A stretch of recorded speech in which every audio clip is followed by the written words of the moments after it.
And so why don't we jump right in with open dialogue discussion? So we'll just start with a very broad, open-ended question and say, in the words of Marvin Gaye from 1980, what's going on?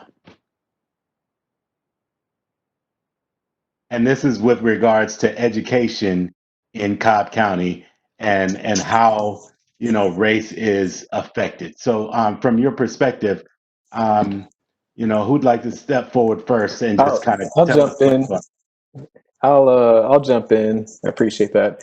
Very broadly, I think we can say that Cobb County specifically is a very extreme county. So we have some of the most wealthy citizens in the county, but we also have some of the poorest citizens in our county.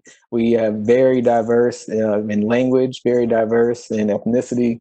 We have a lot going on, and it requires a special type of attention and leadership to be able to guide a complicated ship this forward in a positive direction.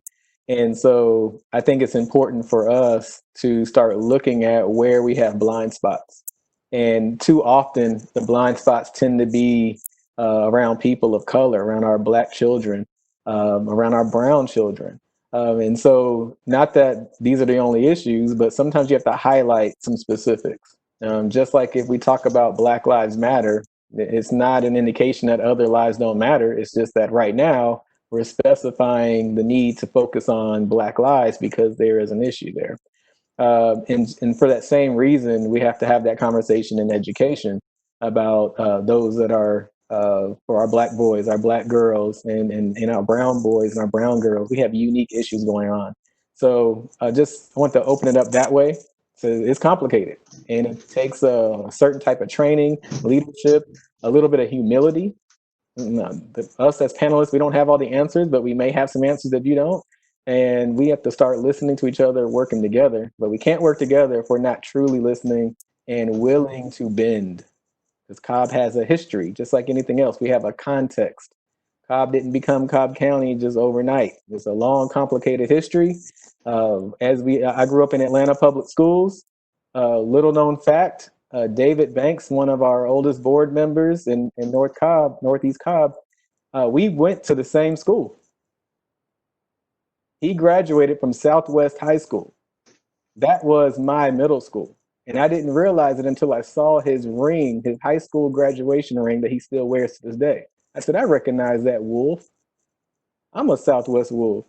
We went to the same school. But his story is a story of let's see, white flight. Let's move from Atlanta. Let's move to Cobb County. His story is very different than my story. Growing up in Southwest Atlanta in the 90s. So I just want to throw it out there that we have to acknowledge that we have wildly different experiences, and this is what Cobb County is made of. What are we going to do about it? Thanks, Dr. Howard. Who else would like to kind of tackle what are you seeing, what's going on in Cobb County? I wanted to add, Dr. Howard mentioned the word history, and we are a product of history, like every other institution, and so that's that systemic part of systemic racism that we're hearing about so much lately. So when you do think, and this comes up a lot about our teachers and teacher diversity and why aren't there more teachers of color in my child's school, it's not necessarily that the county isn't showing up to job fairs. I mean, we go to HBCUs, we recruit from a variety of places, but you have to think back and you have to learn the history of it and why there are fewer teachers of color to this day. So, one thing that happened was that after Brown versus Board of Education, we integrated students. We were supposed to, of course, even Cobb County didn't do that until years later. But there was no integration of teachers. So you have, kids being integrated into white schools and those white families saying, well, I don't want a Black teacher. And so all of these Black teachers who were amazing educators had no jobs. And then what happens? Well, their kids don't become teachers because my mom and dad weren't teachers. And then fast forward to modern day policies today where college is so unaffordable for most people, and that disproportionately is going to affect students of color. So if you can't finish college. If you start and can't finish, or you never even go, you're certainly not going to be able to become a teacher. So we have all of these things working together to make it so that when you show up to school, you're often saying, why don't the teachers look like the kids? And that is why we are calling on our district to think, again, outside of the box, but it really isn't so outside of the box. When you have a situation like that, what can you do to rectify it? And there are ideas out there, and these are discussions that are happening all around the country. So we're just asking our school district to, not just turn their head to it, but actually find ways to correct some of the things that have been done for decades.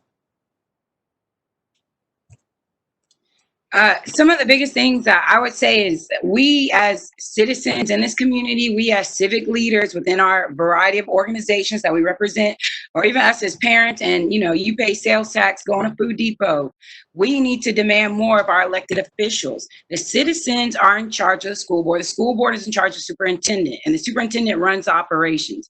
So if we see and we notice that things are not justified and things are going wrong for our children, if we know schools that need more social workers don't have a social worker in sight, they have to commute between 4 and 5 different elementary schools, if we know there's no Black counselors in a certain area, there needs to be some targeted work, and parents and community members and business owners and us, as in my organizations that I represent, we need to demand that change from our elected officials.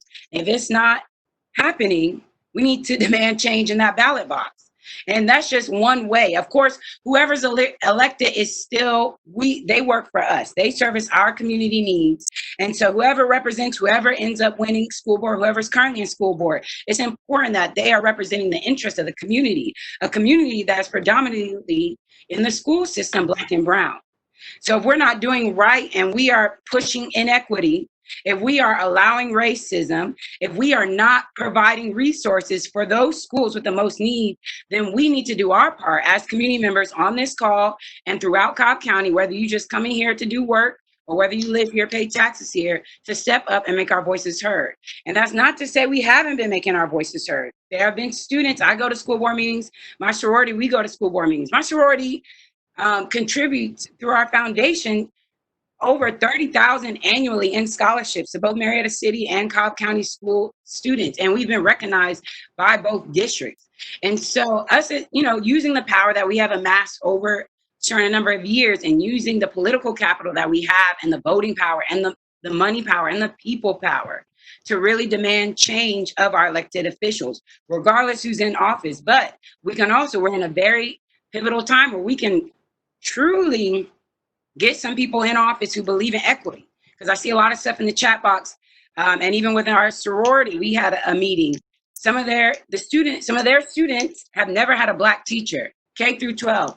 My personal experience, and no, I didn't graduate from Cobb County Schools, K through 12 Marietta City Schools. The K-12, I've only had one only one core subject teacher that was Black, and that was in first grade. So here I am going through the IB program, and yes, I've had a lot of benefits, but I also come from a certain level of privilege where I can navigate certain systems, and we can't assume that.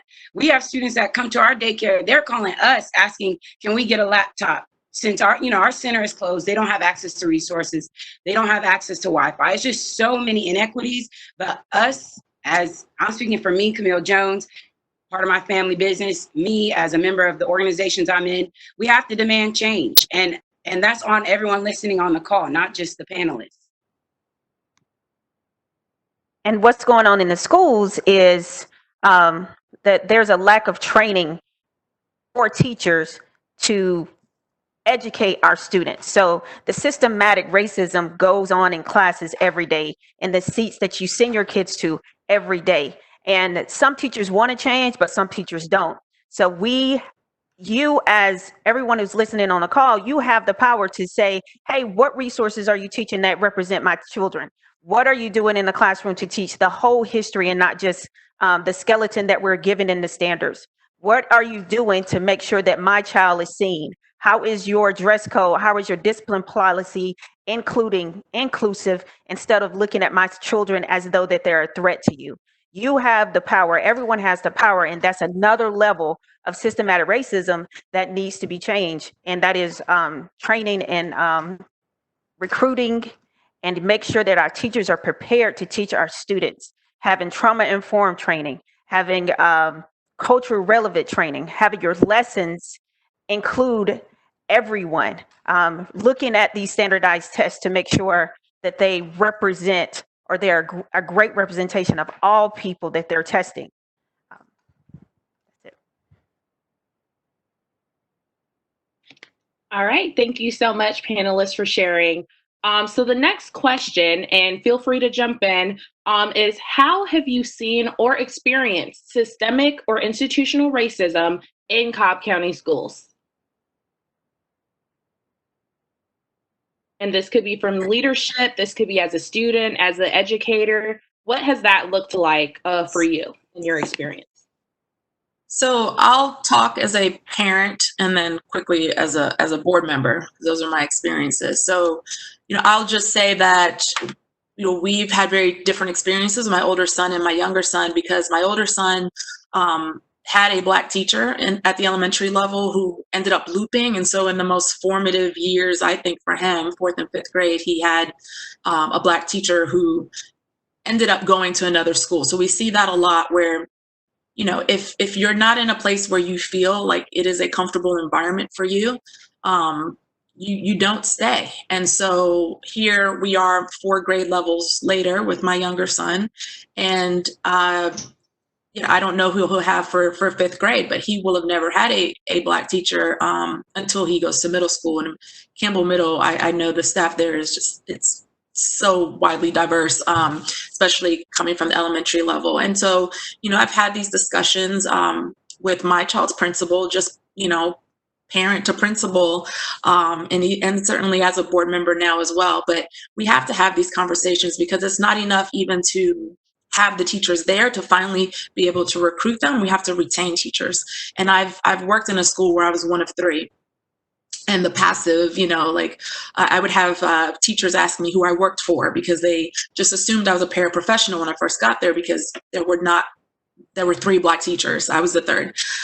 So those are the things that you deal with. And so what can we do? How can we make sure that teachers feel welcomed even when they do get there and they're just one of a few? Because that's another layer of challenge that comes with the job. And we know teaching already is very challenging. I'll say as a board member, there have certainly been things that happened in the last 18 months that, when I try to describe systemic racism to my colleagues, like these are the things that I bring up.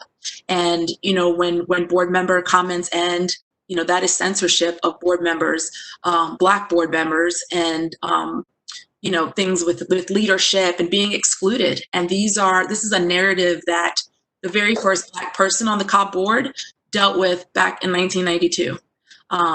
She accused her colleagues of meeting without her and all things. And I've been sharing that story because here we are 27 plus years later, and, we have very similar tales. And so, a lot has changed, but then nothing really has changed. So we certainly feel it as board members. I do understand, of course, we have students and staff who, this is their everyday reality. Yeah, I'll jump in as well. I think also just along with this question, because we have to really start identifying and try to define racism. And too often, especially for non-Black people, they think racism is some type of terrible slur, right? But the idea of just using it in a way to describe an idea or describe something that is done maybe helps free us from this idea that it's some terrible slur. And if you say it, now the conversation is about intrinsic moral value of the person. And that's where we get all messed up. If we're trying to talk about racism, the conversation just stops because it's automatically a defense mechanism for a whole lot of people who are in leadership roles in Cobb. And so I'm calling, and I know many of you are doing the same, calling for all of us, especially the leaders in Cobb County schools, to move away from this idea of just being colorblind. I don't see color, everything that we do, we say, well, all kids, all this, we pretty much are the all lives matter against the Black Lives Matter narratives. Like that's what we do in Cobb. We all lives matter everything. So if we want to highlight some specifics when it comes to race, it's like clockwork. It's always about, what about everybody else? What about this? What about that? So we're trying to get something very basic, just discuss race. That's where we are right now, where so many districts all around the metro area, and not just areas that are majority Black or brown. We're talking about Forsyth County and just some places in really rural Georgia and suburban areas, urban areas, talking about equity, talking about race, and we won't utter the word publicly. And that's disheartening. And you know that there's a problem when you go school after school after school and educators kind of look at you like, kind of whispering, thank you for bringing it up.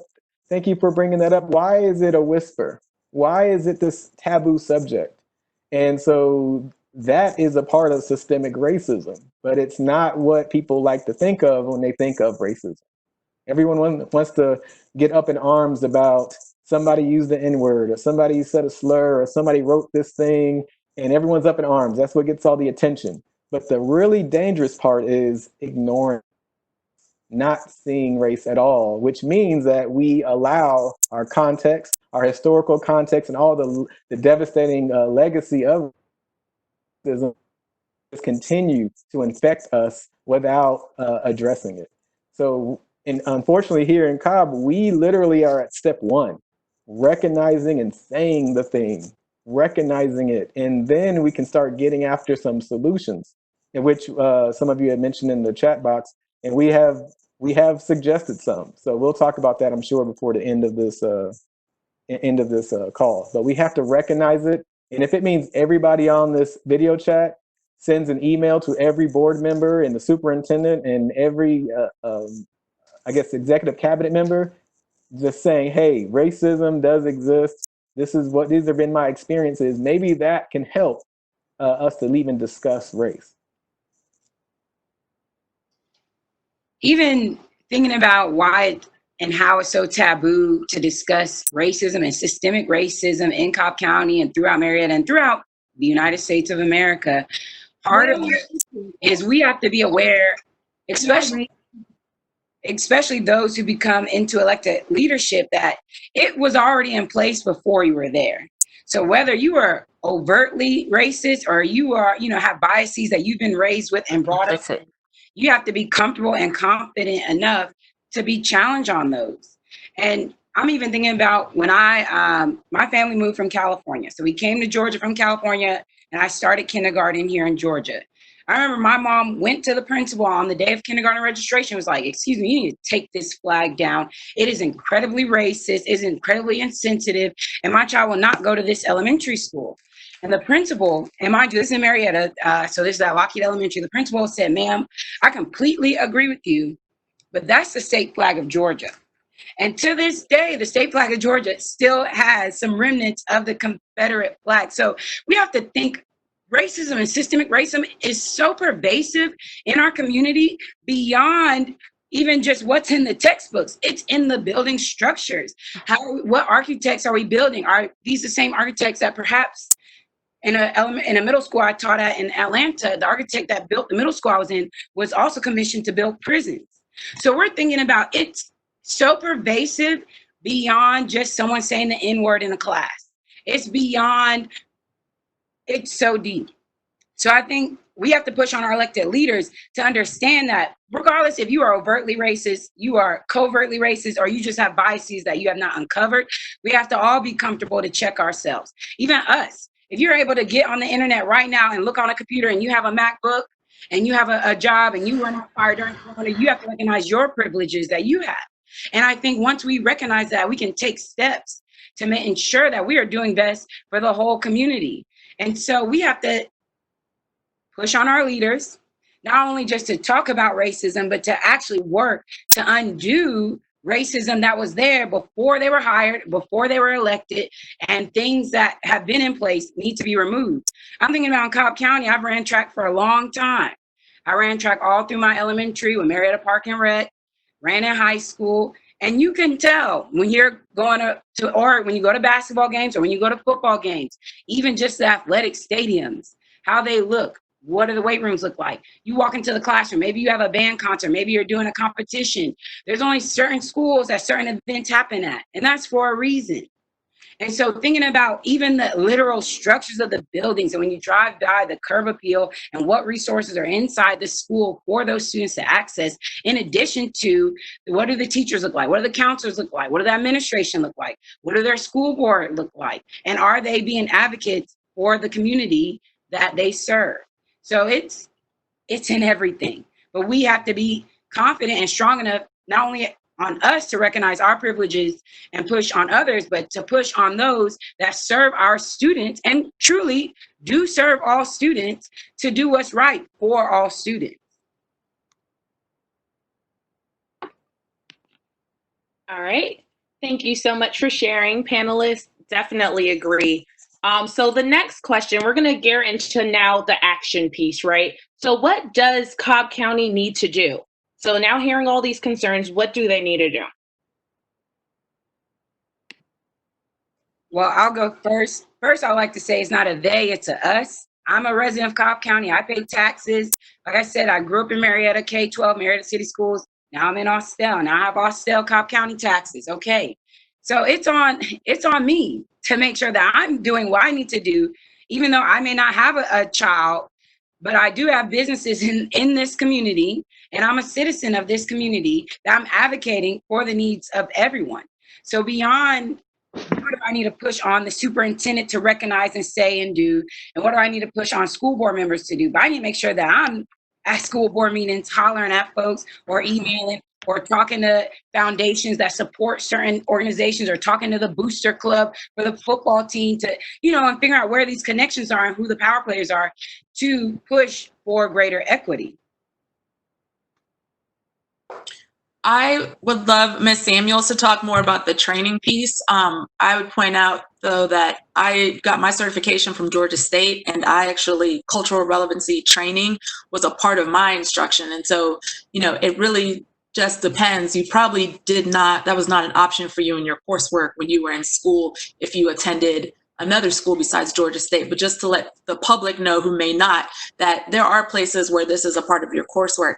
And I just wanted to touch in particular, and I know my fellow panelists will get into some of the other ones, but one of the calls to action that we have made to the district is that they seek non-traditional solutions for increasing teacher diversity in all schools.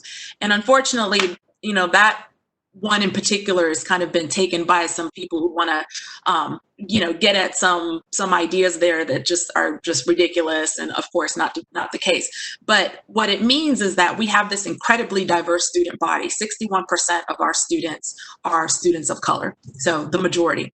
And so how can we tap into this great, beautiful, diverse student body that we have, and, even encourage and support and have programs that help students to become teachers, which is going to be something that we need ultimately anyway, as baby boomer teachers retire, and people just aren't going into teaching like that anymore. We have so many issues that are going to be coming down the pipeline with just being able to recruit teachers and retain them. There's that word retain again. And so how can we do that with our students? So that's one thing. And then the other is that, and these are, again, programs that are happening in different parts around the country. Anyone in education should be familiar with these solutions, these issues. These are the discussions that any educator should be having. But also, we have also a very diverse population when it comes to our paraprofessionals oftentimes. And a lot of paraprofessionals also have college degrees, but they may not have a teaching certificate. So how can a school district help support a paraprofessional who's interested in being a teacher? Maybe even just get the teaching certificate. Can we do a cohort where they can go through a program and then they can become teachers? So I know in Marietta, their Teacher of the Year this year started off her career in Marietta City Schools as a paraprofessional, and she had people say, you would be an amazing teacher. And so how can we do these things, sometimes not even at a huge cost, that will ultimately help us as a district and also, of course, help our kids? Thank you. So I will address teacher training, and it's leveled. New teacher training, the teachers who are currently in school, yes, there's courses on culturally relevance, but it doesn't dig deep. It doesn't talk about how to teach students who have trauma. So trauma informed teaching. So what that looks like is if a Black male in high school, if they get upset because they have suffered trauma in their life, whether they have been pulled over by the police or whether they have an abusive family or whatever. So their trauma may look like them clenching their fist or tensing their bodies. And because they're in flight or flight mode. And for a teacher who doesn't look like him or doesn't understand this trauma informed teaching, then they may look at that student or that child as a threat. So understanding those traumas and what it looks like and how it manifests in the bodies of young people will help. So that's a level of training. Trauma informed training would be vital moving forward. Culturally relevant training, that means that you teach in the way or you present the material, not only you understand the culture of the students that are inside of your classroom, but you teach in a way that it connects to them. A lot of times people in education, retirement is 30 years. So some teachers have been there many, many years and have done the same thing over and over. And I've heard teachers say before that the kids are getting worse and worse because we're not able to adjust to who's in our class. This generation that's coming up is not like no other. They create their own media. They don't have to, watch commercials. They don't need teachers for information because they can Google it. What they need is to understand the skills that they need in order to be successful adults. So if you're not willing to do that, if you're not willing to shape your pedagogy, if you're not willing to change your practices in order to do that, then it's going to be some conflict in the classroom. Also, if you're not able to have those courageous conversations, if you want to be in your classroom, because that is a safe space for a teacher, I've heard, and I've said it myself, that I just want to close my door and teach the kids who are in front of me and love on the kids that are in front of me. Because what happens outside or even confronting another teacher about how their practices or how they interact and how they, the relationships that they build with the students, which is vitally important, or that they come to the school thinking, especially those new teachers, if you're a person, if you teach children of color and you're not, if you're a white teacher and you go to a Title I school, you're ill-equipped to deal with those students. You may have the God mentality. You may think within yourself that I'm going to be the teacher that saves these students. But the students don't need to be saved. They need to be educated. They need to be able to learn. And we operate under the assumption, and I know for a fact that students want to learn. They want to learn. Everybody wants to learn. And if you don't have culturally responsive training, if you don't have trauma-informed training, if you don't know what you're getting into from a pre-service teacher to a teacher to wherever the demographic you're learning or you're teaching, and if you don't have the resources available to you. If you have the desire, because in the comments it says that you're going to get burned out. There's a lot of burned out. There's a lot of burnout. You put your heart and your soul into what you do. But if you don't have the resources readily available to provide to the students, then you're going to get burnt out. So there has to be a safeguard for that. So there has to be from the district down, from those content areas, to provide resources that will be able to support this type of learning, this type of training, this ongoing training. And of course, because we're data informed and we make data informed decisions in Cobb, that we track this information using data. We track this information. We look at and we dig into the discipline data and saying not only who is getting referrals, but who's writing them. Who's writing these referrals? And if there is a problem with a cultural problem with that particular teacher. Now, and then we have to, like Dr. Howard says, to operate in humility. Because when you talk about these things or you talk about somebody's practice, that's very personal to a teacher. So if you're questioning me about my practice, that means you're questioning me. But if we operate in humility to know that what we're saying or what someone is asking of you is only to improve your practice, which only improves how we produce kids and how they become adults, because that's ultimately what we want them to be, is great adults. That if we're all agree that we're one team, one voice, or what, and we're here for school success, that we have to operate in humility. and really put these training processes or training protocols in place for all teachers. Samika, you make some great points, and other panelists have made some amazing points. I know we can go on a lot of different tangents here, good tangents, by the way, not in a negative way. It's just that we have a relationship problem. At the end of the day, underneath all of this, there is a relationship between this parent-child education system, which involves the teacher, administration, and all the other people who are making decisions. There has to be some type of mutual respect, and it's hard when you feel like you've been disrespected over and over again, especially if you're in a community that feels like it's been slighted. We have some community where they should have gotten a new school 10 years ago, and we're just now getting it now. It should have, it could have been on SPLOS 3 if we had better leadership, but instead it's on SPLOS 5. Or if it's on 4, why is one project getting a green light at the beginning of the SPLOS project and another getting a green light at the very end of the kind of stuff that happens, and it's demoralizing.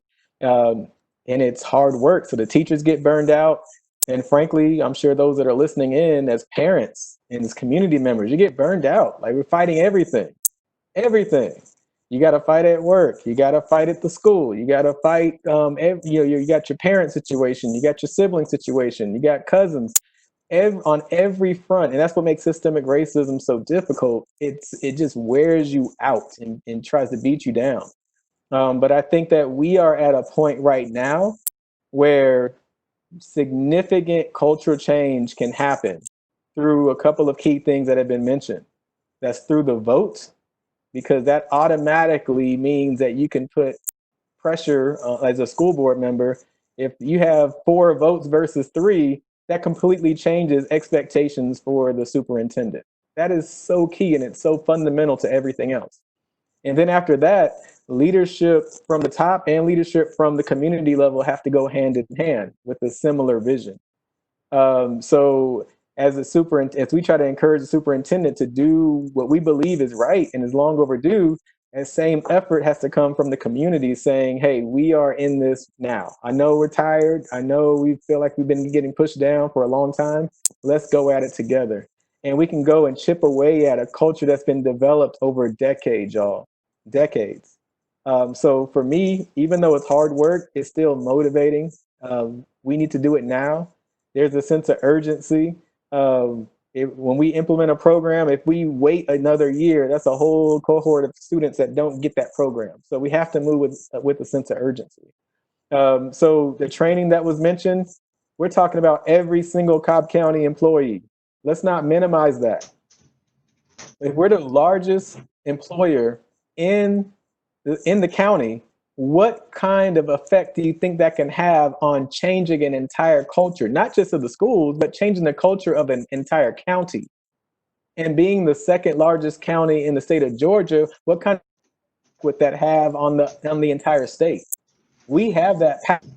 So literally, when it comes to action items, if folks are listening right now saying, this is great, we can talk about this, well, what I'm going to do? Well, please write an email right now. You can do it while you're on your phone listening to this. Send an email to the superintendent, to every single board member. It's right there on the website. You can send an email saying, hey, I live in Cobb County. I fully support training every single employee about cultural competency and bias, implicit and conscious bias. We have to do these things. It doesn't have to be so well researched that you have all these facts and documents to back it up. No, just send a paragraph. Speak from the heart. It matters. If you fill up emails, guess what? You can't be ignored. And that's what's starting to happen right now. We have to be where we cannot be ignored. And we have that power to do it right now. If we want every employee to be trained, we can make that happen now. So it just takes all of us to push. I've recommended it to be on the school board agenda in July. If I get any pushback at all, guess what? There should be thousands of people saying, how come it's not on the agenda? A school board member wanted it and was seconded by another school board member. What's the problem? So these are action items that can happen now and mobilizing every organization. Cobb Alphas, AKAs, Atlanta Coalition for Education Equity. Every single organization can push these things, and it will make a fundamental shift in how we do things in Cobb. So that's just one I'm really, because it gets down to our own police department. The schools we have our own police department. What kind of training are we demanding? But we need to do that as a community. The second thing, and that's one big one. The second thing I'm going to say, our community, we have to value the schools that are in our own backyard. Sometimes we got to have a for real come to Jesus moment with ourselves. How many of us have bought into the idea that schools are better just because the facilities are better? Or just because the demographics are majority upper middle class families? Some of us have our own issues where we don't want to be around kids where there's too many kids who are below the poverty line, or too many kids coming from. We got to deal with our own mess as well. And that's hard, but it's true. It can't always be a finger point at the leaders, because the leaders is huge, but yes, we have to do our part as well.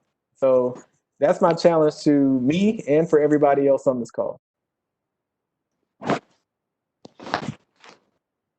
All right, thank you all so much. So we're going to move into audience question and answer because there are quite a few questions before we get into rapid fire, just so that we learn a bit more about the structure. So the first question came from Yolanda McGee, and it says, as a retired educator, I want to know how we can get more diversity in these schools, from the administrators to the counselors. Some students never see or encounter a Black or brown face beginning in kindergarten all the way to 12th grade. So how would you respond to that? Well, I think we brought up some ideas for that, but I would just point out with the administration that if you don't have a diverse teacher staff, then you probably will see that, right, with administrators, because that is a pipeline that we have set up in the county, and most school districts do, where we have programs so that we are cultivating leadership amongst our teaching staff. So, it's only going to reflect that. So that's certainly something that we are thinking about and is a priority to us. And I say us as Dr. Howard and myself, and that's why it's one of the demands, because this is, single-handedly just something that can make a difference tomorrow if we actually make it a priority. And there are districts all around that are doing this work. And I would give an example of Forsyth County, which, if you are of a certain age, you probably remember Oprah having her show there, where Forsyth County, they were on the show because they didn't want Black people in their county. They are now winning awards for diversity, inclusion, and equity. Their school board is, and their district, because they have such a large South Asian population. And so they're thinking about all these things, and they're actually doing some good work. So it's out there, and there are places having success with it, but you first have to acknowledge that this is important. What happens is when we bring up these issues, and other people do, the Stronger Together, and I know the NAACP, when they have their event every August, these kinds of points come up, and the what has been the retort is that we hire the best. And so we have to now get into this discussion where we have to explain, well, we're not saying that you don't, because to diversify your staff and to find ways to do that outside of just the status quo doesn't mean that you are hiring anything less than the best. So there's a lot of education that needs to happen here, but we've got to have a board that prioritizes this, and also can help the superintendent understand why this is so important, particularly as people who experience this as Black people. So cool. So at the current moment, are there specific initiatives to address this? That was another question. Or not as of yet? Well, not right now, but it's in our letter. So if people don't know, Dr. Howard and myself wrote a letter that was a call to action for the superintendent. What's on the agenda for our board meeting is a resolution condemning racism that's being written by Mr. Scamihorn. We have not given any input in that, but our point is also that resolutions, there were a lot of them that came out right when Mr. Floyd died, going into early June and even, at the end of May there. And, we're so past that at this point. I mean, here we are a month later from the death of George Floyd, and I think people really want to see action. So a resolution condemning racism is so bare bones. And, the public should know that that's where we are as a district. That's what they're willing to do. But we have submitted a letter that no one else expressed an interest in signing on to or even discussing. So that's where we are, where you have 2 members who are calling for this. But that is literally our second point of 5 of solutions to address systemic racism in Cobb County. It's finding solutions for increasing teacher diversity. All right, so the next question comes from Dr. Arthur Vaughn, and it says, I believe we have to mobilize our collective infrastructure in order to make substantive change. What are your thoughts on this? And if you agree, what are you willing to commit to do to make this happen? So mobilizing our collective infrastructure in order to make substantive change. So I think that's a good question, but I think if I'm understanding the question properly, we're talking about the infrastructure of just people in the community, but then also you have infrastructure of the school system itself. So we have some incredible groups, really smart people, way smarter than me, well organized, way more organized than I am, that are already doing the work. Now it's a matter of pushing at the same thing at the same time.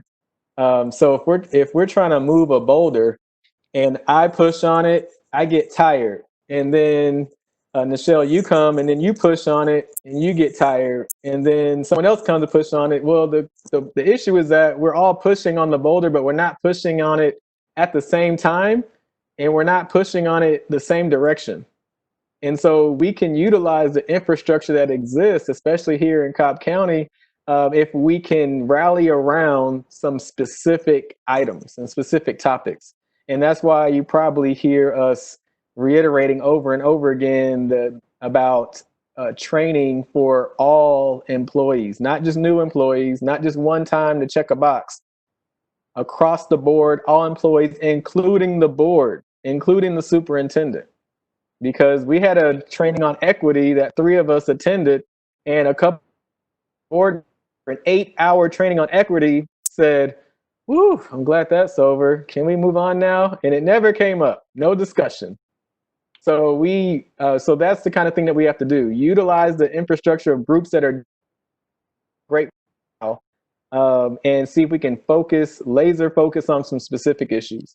And that's one. And the other one, of course, is voting. If we can turn out the vote, again, we will not make light of how much of a change that makes to the whole infrastructure of the Cobb County school system. And then we can start changing the culture, right? We start elevating those voices that have been, silenced for so long or minimized for so long.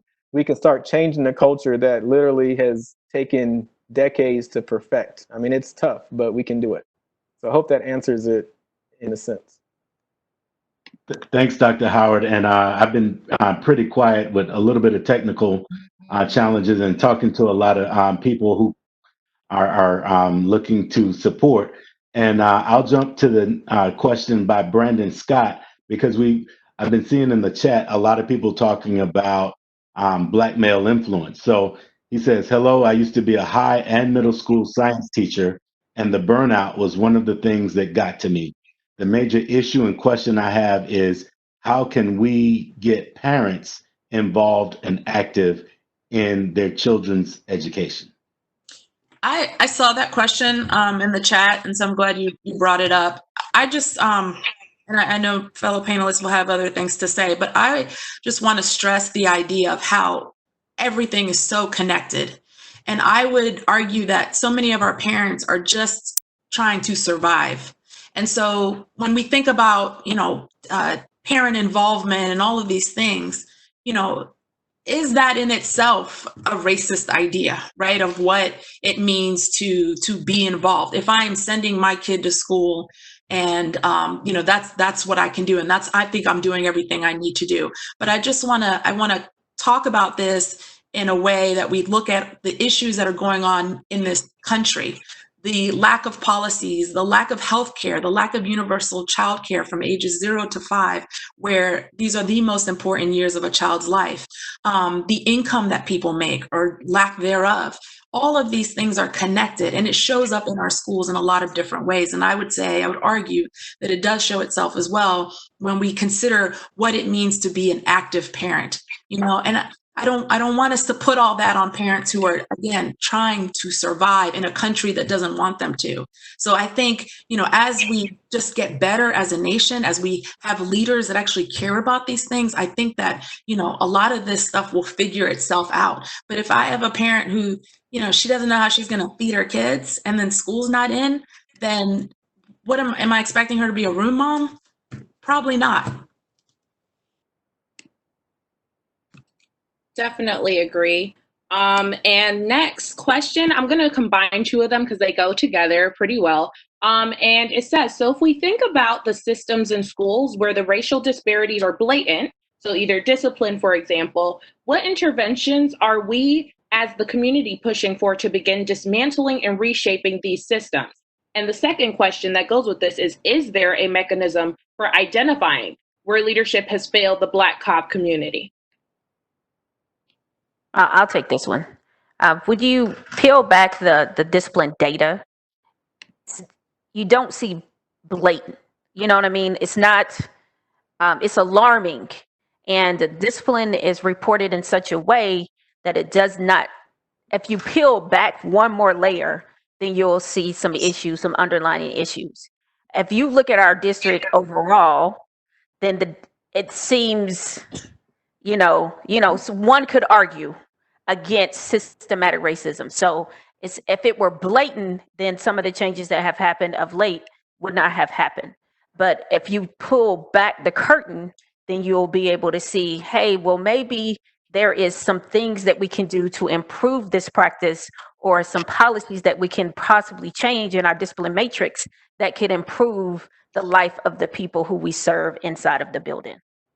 Okay. I think that's for discipline. I forgot the other question. I'm sorry. Just how to identify where leadership has failed Black Cobb community. And that goes back to being involved. And I like what Mr. Hutchins said about the engagement and what that looks like. So look at involvement, or parents being involved as a community involvement. So it's not just the school, it's also at the town hall meetings. It's also doing community service in your community. So you becoming a part of the community, and it makes you more connected to the school. It's the interconnectedness that we need as families. I remember my mother, when I was going to school, she literally thought that I send you to school to learn, and it was a disconnection between the school and my community. If we could look at, or we can reimagine what that looks like as far as our schools are our communities. So we need to be involved not only in the schools, but also in the community, and hold your teachers and your administrators accountable. And I saw one comment in the text, like, when something goes bad, that's when the parents are up there.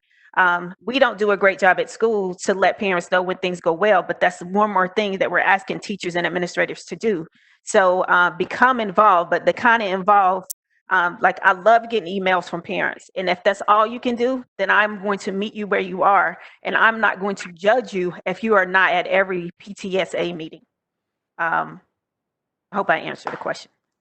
You did. And, one thing I would like to add, and again, I've served on several school councils and on the facilities and technology committee, but we got to make sure that we're addressing not just Black, but Black and brown disparities, because we're all in this together, that, our children are suffering. And I think that, especially if we're talking about the composition of the board, or if we're talking about who's looking after our communities, I guess the lack of attention or lack of investment affects both communities equally, in a disadvantaged way. So want to make sure that we're reaching out and spending time talking and engaging with our Latinx or Latino or Latina friends to make sure that we're helping, them address some of the issues as well. And so with that, one of the questions is, are there any policies or legislation at the local, federal, or state level that focus on recruitment or retention? In this sense of African American, but I'm going to say of African American or Latin teachers.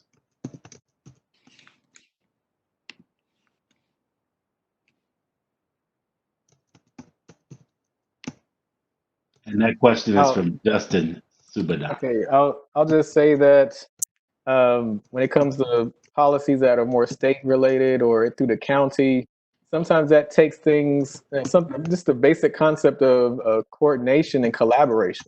So if you look at our county commissioners who make a lot of the key decisions for Cobb County, and then you look at our relationship, the Cobb County School District, it's baffling. We had this conversation a few months ago. We said, should we, as the Cobb County School Board District, formalize a more consistent between the Board of Commissioners so that we can work smarter, not harder, on different issues that are common, that are common across the board. And literally the idea of us even communicating in a more formalized manner was voted down by the board. So if it's voted down by the board, the superintendent is not going to move forward with anything other than status quo. We talk to the county commissioners when we have to, right? When it comes to land and legal issues and all of that, but not to be more proactive in addressing things such as our teacher pipeline and things of that nature. And the same thing happens when it comes to our relationship with our representatives, our state senators and state representatives that go down to the Georgia Capitol each year. We have legislative priorities, but there are some issues and some topics that we will not touch publicly. And that's because we don't have a board that can agree to address these type of issues. Let me put it in perspective. We have leaders in Cobb County School District, especially on the board side, who really haven't bought into the idea that we should be feeding kids who are hungry. So that's what we're talking about. We have leaders who are making important decisions who don't even understand of why do we even need all these support systems, because really they should be their parent. We just need better parenting at home. So why do we need all this support stuff anyway? So here I may be one board member saying we need to significantly increase the number of counselors and social workers at our schools so that our teachers can be focused on teaching. And, that's if I'm saying that, but I'm met with other voices that are saying they should be doing that at home. That's not a good use of taxpayer money. But then in the same breath, if we want to spend $1 million on some random property on something that's not critical, then it's like, maybe we should make an offer for this. So maybe, just throwing around money. I was like, hold on, what happened to the fiscally conservative that? So that's the kind of stuff that's happening at the highest levels. And listen, y'all, I'm not bashing. We do a lot of things right in Cobb, but we have some major blind spots. And so some of the things that are coming up in the questions, they are the leaves and the branches, but the issue is so fundamental. It's so even more fundamental than that. It's at the root of all of this is that we have a culture that's dangerous for some of our students. Usually ends up being our Black and brown students at the end that get the low end of that. And so that's where we have to go. Leadership, and then also talk about just changing the culture, the fabric through intentionally through a strategic plan. So that's something that we have to do. And teachers will buy in, and so will the community. So I hope that makes some sense, but it's a lot of work, y'all. It's more than what you see. It does. So thank you. And just so everybody knows, we have about another 5 minutes of questions. So if you got burning questions, try and get them in, because we've got to get to action items. It's been great having a good discussion, but we want to leave with clear action items that everybody on this call can take, and you can reach out to your networks, because we know everybody's here is a person of influence. We want to reach out to the networks and affect change. So we'll take a couple more questions, and then we're going to talk action items, and then wrap up, and by the top of the hour. So Nichelle. All right. So, Dr. Howard, you just mentioned strategic plan, and we had a question on that in the chat. And it says each school district had to submit an equity plan to the DOE. Each district was supposed to include it in their strategic plans. So, what does that look like for Cobb? What was included in the Cobb County School District latest strategic plan? I'll take that, Nichelle, Thank you. Yeah. And I did read, it's actually in our ESSA plan that was given to the federal government as well. You will find equity mentioned in documents where we had to. Now, because we're working on the new strategic plan, I will tell you it is not in there. And the districts, and I hate to have to say this, but I think you all will see how just honest and real Dr. Howard and myself are and have been, but they will not say the word equity. I don't know what else to say about just how much there's no interest in this work. Equity has been treated as if we were running around a year ago talking about Black Lives Matter. That's how I feel about it. I actually had someone not affiliated with the board, but someone who, works with the district in other capacities, but he asked if I could use another word. So that is what's out there. That's what we're dealing with. And so, when we talk about voting, it's not just lip service. And I know it can feel like it doesn't matter, but it does, and so, I just want everybody to kind of frame all the things that we're talking about in that we are working within a district that will not publicly discuss the words equity. And so that's very hard, but then we also know what we need to do, I think. All right, thank you. And the last one we'll get to. I'll add one thing to that too, because you made some great points already. It's just that when it comes to things that are required, like documents that are required by the state and by the federal government, at the end of the day, you can make numbers say almost anything you want.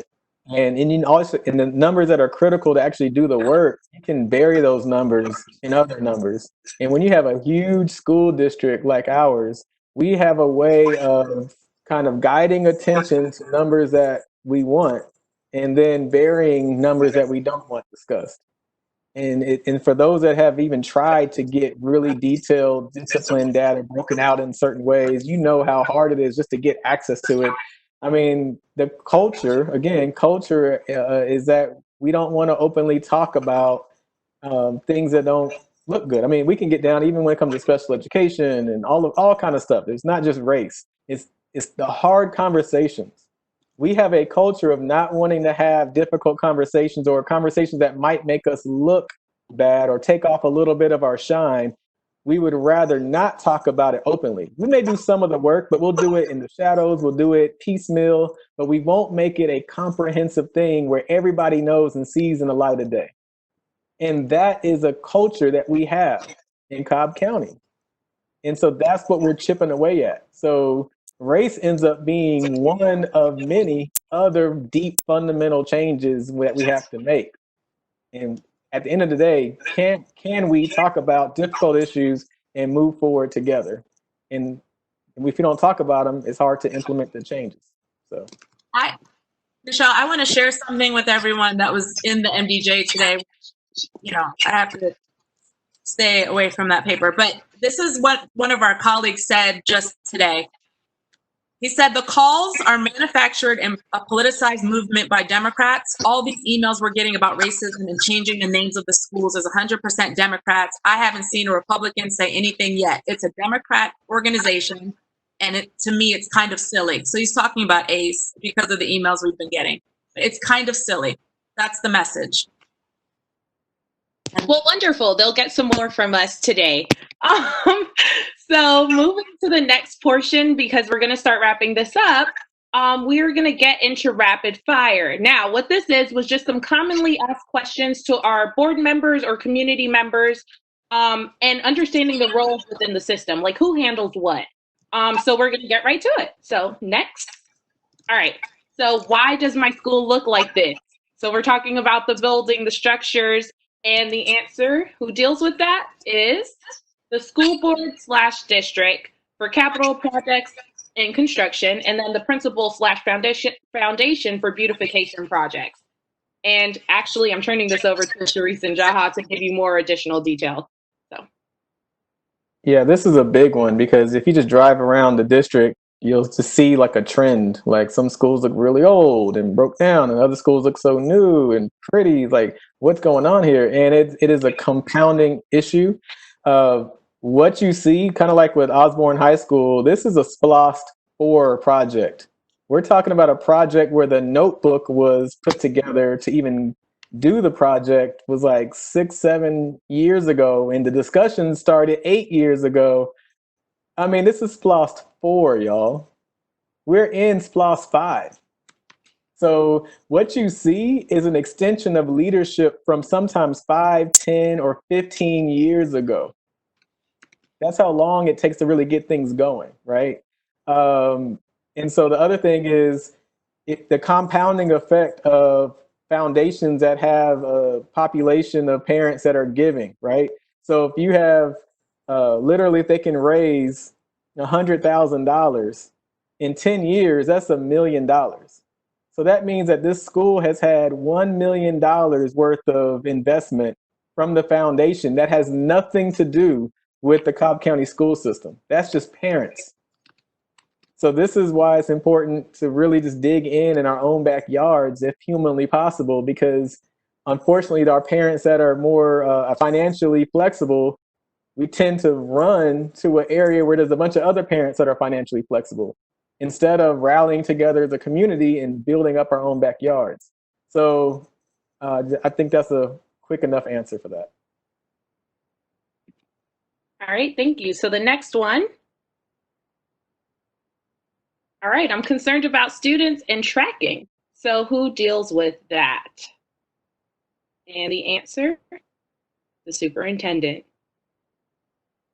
I think with this, and this is something like officially tracking doesn't exist anymore. I think a lot of us remember this maybe from when we were kids, but I say officially, it doesn't. We all know that we have programs within the county, including Magnet, where it seems like a lot of them, you know, are the student body is different than even the school. So for example, at Campbell High School with the IB program, and people, you know, they pay attention to these things. And one of our points in our letter had to do with standardized test scores and reevaluating using those as a requirement. Now, again, talking about the education and historical parts of it, that is because standardized tests are inherently biased, and there are all kinds of, you know, journal articles and just articles period that will explain more of that. But if we're using a biased exam to then say who gets to be in a magnet or who gets to be in gifted, and I mean, again, these are discussions happening all around the country, so there's nothing different or new about trying to have it in Cobb County. We just have to realize, you know, understand and acknowledge that this is a problem, and then that way we can solve it. But I mean, it's really on the superintendent to figure out our programs and how the tests fit into those. All right, next one. Question, why isn't there more teacher diversity? And I feel like we went over this like 50 million times. So just a quick recap, principals need to hire and retain. Superintendent needs to set up teacher pipeline programs. All right, moving to the next. So who makes the discipline decisions? All right, the answer. So all the discipline questions that we got tonight, school district develops the code of conduct and the school-based personnel make the judgment call to apply it. So that's why we see some of those disparities in the application piece. And we're going to just move. There's like two more. Who polices Cobb? That was mentioned tonight. Cobb County Schools has its own police department and ultimately reports to the superintendent. And the last one, I think, I'm worried about the digital divide as we go back to school with COVID-19.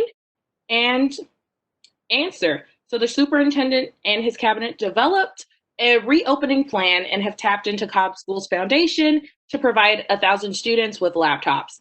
Does that meet the need of our students? Not at all, because the need is greater than what they're providing. So, and the last one for this time is, there are too many tests?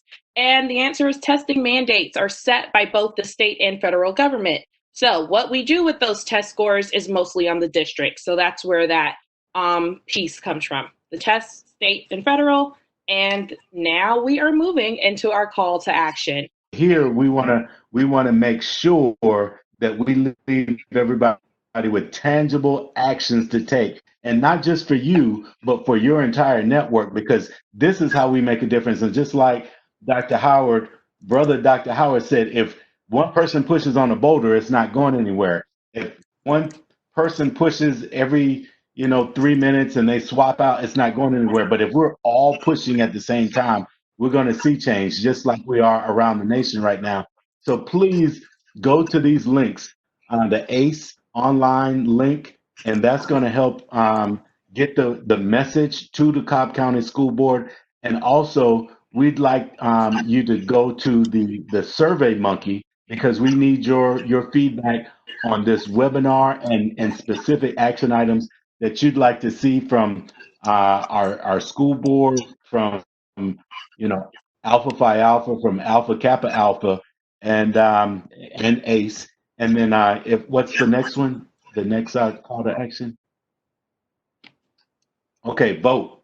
That's the most important thing. So we got to mobilize the vote, but we know that there are so many committees and so many coalitions out there doing that, but we got to all do our part and make sure that we're connected with those who are launching voter initiatives, and every one of us has a responsibility. In fact, regardless of your political affiliation, and please vote, get everybody out to vote, and continue to march, continue to hold talking sessions, continue to come to these seminars and webinars and panels, and now's the time to take action. So with that, I'll turn it back over to you, Nichelle, and then we'll wrap up. All right, so I just reposted all the links once again. Please click on them. The email to the Cobb County Board of Education, kind of like school board member Sharice Davis mentioned, we're blowing up their inboxes, and it's okay if they don't like it, because they need to take action. So click that link. All you have to do is really just fill in your name, email address, and zip code, and it literally pre-populates and sends them an email directly from you. So you can do that, or the other option is also, like Dr. Ford shared, the Google Doc with a populated letter from Stronger Together. You can also use the email addresses that were posted in the chat. I'll post them again, and you can personalize that as well. So you have options, but the whole idea is, please reach out, because we need to put pressure on them for them to take action on our behalf, because that's why we like Nichelle. Yeah. Nichelle, just wanted to add also, just to what you just said, it's good to have a variety of different letters. Just speaking of someone, a school board member, looking at their inbox, if it looks like all of them have the same subject line, the same starter, what's going to happen is the I guess inclination of a school board member to actually open it and consider reading it will drop if it looks like it's exactly the same as the other 10 that they just got. So please consider mixing it up. So form letters are fantastic for volume, but I can't tell you, if you actually want it read, please consider, that didn't come out right. If you actually want a higher chance that it can get it read through, please add to that a personalized note. And you don't have to have all the facts and figures and research. Just speak from the heart. It can be 2 sentences, but just that will actually stand out even more when you're adding it to the collection of form letters. So please, that combination is so key. So I'm not saying pick one, I'm saying consider doing both. Thank you. All right. And that is all I have. So back to you, Alonzo, to close us out. So again, we appreciate everybody joining. We appreciate you staying with us for this time. Share this message with your friends. Share this message with your network. We expect that you'll take action and be part of the change that we're talking about today. We've armed you with resources, and please be sure to, do the survey. Please be sure to click the links, sign the petitions. We'd like to thank all of our inspiring panelists. We'd also like to thank the Cobb Alphas. We'd like to thank the AKAs of Rho Zeta of Omega, specifically Camille Jones and Nichelle Davis. We'd like to thank Brother Willie Robinson and James Pippins for hosting this today. And of course, our esteemed brother President Art Fleming for the support in us doing this. And then all the comments and questions and activation today. So please, this is part of a series. Every third Thursday, we have a talk on various issues. The next one is criminal justice, Thursday, July 16th, 5:30 p.m. So please be a part of addressing systemic and institutional racism in our community. Thank you for coming out. Have a great night. God bless.